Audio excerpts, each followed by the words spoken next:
This video is for educational and entertainment use only.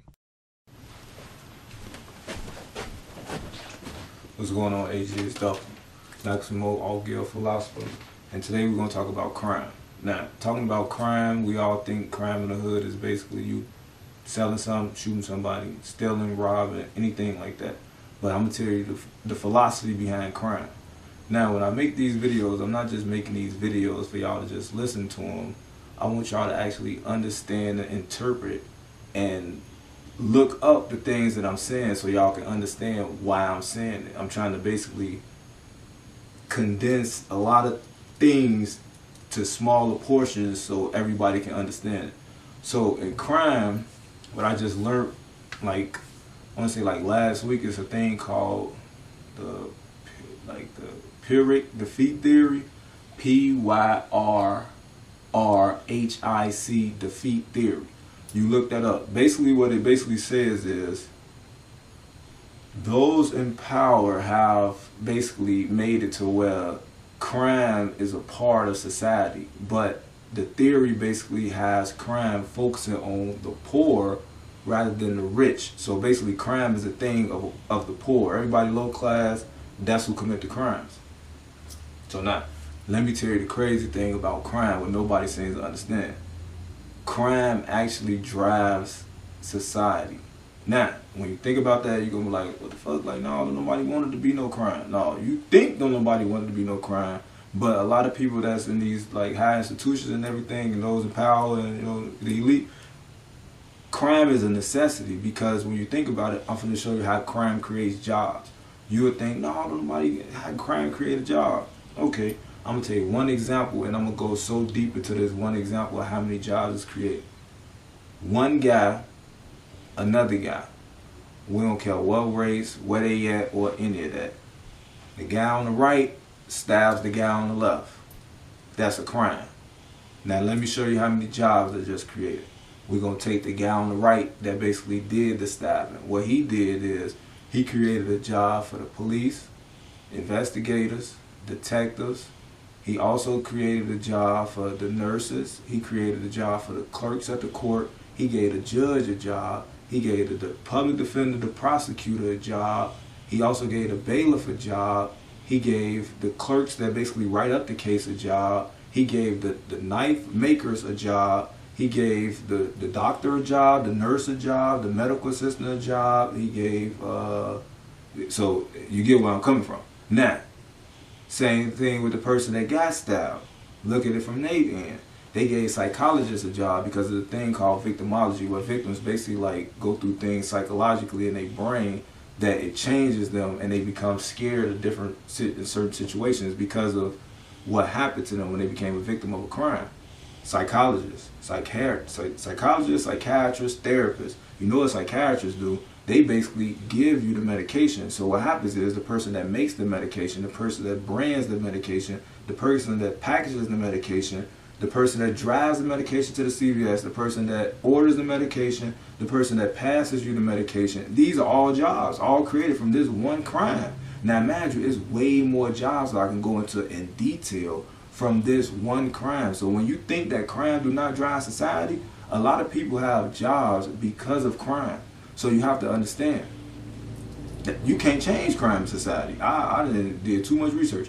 Ain't no change in crime in society because crime drives society and it creates jobs.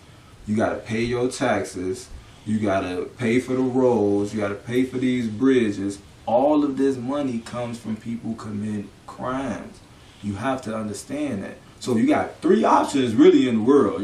Three options. Now in the hood, we grow up, everybody tell us, hey, look, this is how you make money. You serve some of this, you pop and fuck people. You ain't got to do some of that. You ain't always got to do that. That's my philosophy. I'm just giving you my philosophy. Whatever you want to take, you can do whatever you want to do. I'm just giving you three different options that you can take. Now, you can't commit crimes and continue to help society out, create a lot of jobs. 2 thumbs up. Your ass might end up in jail though. You can not commit no crimes, and you might take a job from a couple people, but you might better yourself, you might better your community, you might better society is what you would think. Or you can understand that crime actually drives society, and you could get a job of one of those jobs that I was just saying, like in the medical field, criminal justice field, the psychology field. You can go into one of those fields that crime is going to guarantee drive it, so you'll always have a job. So those are your three options. Take that, soak that in, think about it, rewind it so you can hear it again.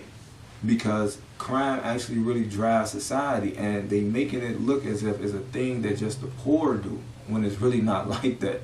Edwin Sutherland showed in the 1940s and the 50s basically how white collar is like what hurts society the most.